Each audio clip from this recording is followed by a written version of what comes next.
Breaking news बड़ी खबर देते हैं हमारे 18 न्यूज के चीफ रिपोर्टर मोहम्मद यूसुफ नासिर से। गवर्नर बलूचिस्तान मलक अमान यासीन ने गवर्नरशिप से मुस्तअफी होने से इनकार कर दिया। वजीर आजम इमरान खान के खत में गवर्नर मलक अमान यासीन से सबकुदोश होने को कहा गया।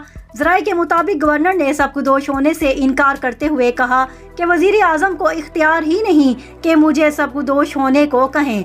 सदर पाकिस्तान ही मुझे सबकुदोश कर सकता है, बोल सकता है। ज़राए के मुताबिक मलक अमान खान यासीन ने कहा कि वो अपने हक के लिए आईनी रास्ता इख्तियार करते हुए सुप्रीम कोर्ट तक जाएंगे। ज़राए के मुताबिक उन्होंने सबकुदोश होने से इनकार कर दिया।